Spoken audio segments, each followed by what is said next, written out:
Assalamualaikum warahmatullahi wabarakatuh. Kami dari kelompok 6 akan mempresentasikan hasil makalah kami yang berjudul Prinsip-prinsip Pengembangan Kurikulum. Saya Zura Ulailatur Rohmah akan menjelaskan bagian yang pertama. Sebelum kita membahas tentang prinsip-prinsip pengembangan kurikulum, ada baiknya jika kita mengetahui terlebih dahulu pengertian dari pengembangan kurikulum itu sendiri. Pengembangan kurikulum berasal dari dua kata, yaitu pengembangan dan kurikulum. Pengembangan memiliki arti usaha untuk mengembangkan ketercapaiannya sebuah tujuan. Sedangkan kurikulum adalah seperangkat pengaturan sebagai acuan dalam penyelenggaraan kegiatan pembelajaran untuk mencapai tujuan pendidikan. Dari pengertian tersebut dapat ditarik kesimpulan bahwa pengembangan kurikulum adalah seperangkat perencanaan, penerapan, dan evaluasi untuk mencapai tujuan pembelajaran dalam konteks pendidikan. Yang selanjutnya, dalam prinsip-prinsip pengembangan kurikulum terdapat dua prinsip, yaitu prinsip umum dan prinsip khusus. Dalam prinsip-prinsip umum pengembangan kurikulum terdapat beberapa prinsip. Prinsip yang pertama adalah prinsip berorientasi pada tujuan dan kompetensi. Prinsip berorientasi pada tujuan dan kompetensi untuk menunjukkan tiga hal, yaitu penguasaan kemampuan sebagai titik awal desain dan implementasi kurikulum serta sebagai kerangka untuk memahami kurikulum. Implikasinya adalah mengusahakan agar kegiatan kurikuler terarah untuk menguasai kompetensi yang telah ditetapkan sebelumnya. Yang kedua adalah prinsip relevansi. Dalam prinsip relevansi terdapat dua jenis, yaitu relevansi eksternal dan relevansi internal. Relevansi eksternal menunjukkan relevansi antara kurikulum dengan lingkungan hidup peserta didik dan masyarakat, serta tuntutan dan kebutuhan dunia pekerjaan. Sedangkan relevansi internal adalah adanya koherensi dan konsistensi antar komponennya. Misalnya, bahan pengajaran harus relevan dengan tujuan kurikulum dalam setiap mata pelajaran. Pengembangan proses pembelajaran, bahan dan tujuan kurikulum. Maka implikasinya adalah mengusahakan pengembangan kurikulum sedemikian rupa sehingga tamatan pendidikan dengan kurikulum tersebut dapat memenuhi jenis dan mutu tenaga kerja yang dibutuhkan oleh masyarakat. Prinsip yang ketiga adalah prinsip efisiensi. Kurikulum itu harus dikembangkan secara efisien, tidak boros, sesuai dengan tingkat kemampuan yang dimiliki.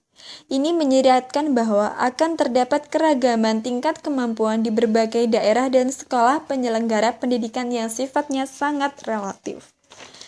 Yang keempat adalah prinsip keefektifan. Efektivitas berkenaan dengan keberhasilan pelaksanaan kurikulum baik secara kuantitas maupun kualitasnya. Kurikulum merupakan penjabaran dari perencanaan pendidikan dari kebijakan-kebijakan pemerintah. Dalam pengembangannya harus diperhatikan kaitan antara aspek utama kurikulum, yaitu tujuan, isi, pengalaman belajar, serta penilaian dengan kebijakan pemerintah dalam bidang pendidikan. Yang selanjutnya adalah prinsip fleksibilitas. Kurikulum harus dikembangkan secara baik dalam dimensi proses. Guru harus fleksibel mengembangkan program pembelajaran, terutama penggunaan strategi, pendekatan metode, media pembelajaran, sumber belajar, dan teknik penilaian. Implikasinya adalah para pengembang kurikulum harus mengusahakan agar kegiatan kurikuler bersifat luas, dapat disesuaikan dengan situasi dan kondisi di lapangan, serta ketersediaan waktu tanpa merombak standar kompetensi dan kompetensi dasar yang telah ditetapkan. Yang selanjutnya adalah prinsip kontinuitas. Kurikulum harus dikembangkan secara berkesinambungan, baik sinambung antar mata pelajaran, antar kelas, maupun antar jenjang pendidikan.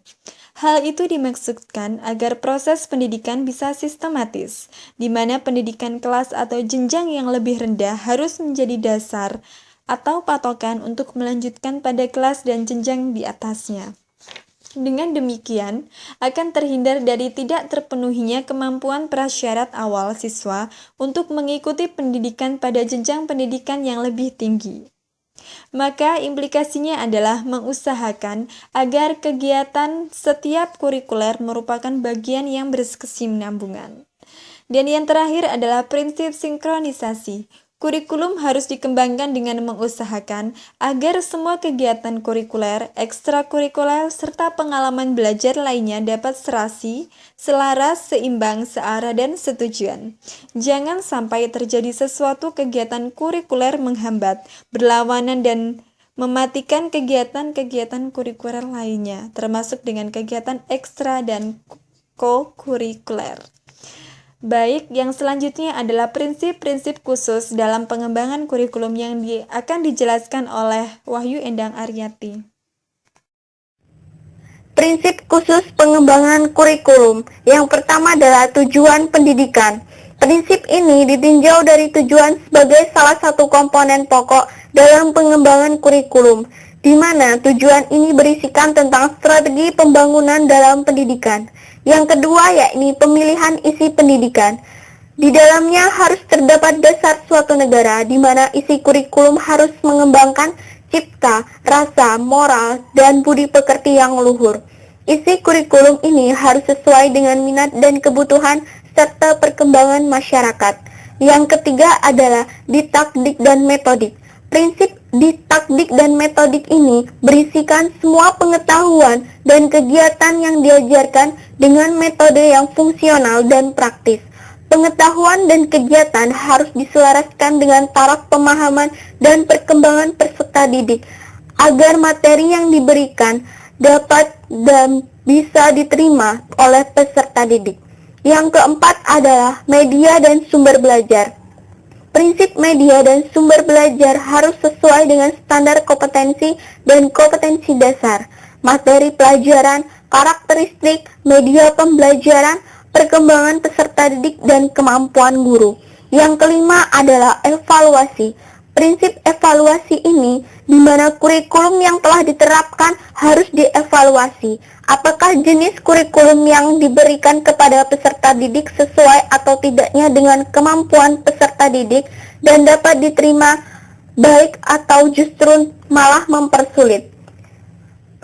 Kesimpulan, prinsip pengembangan kurikulum ini adalah bagian dari ciri hakikat kurikulum yang terdiri dari 4 sumber.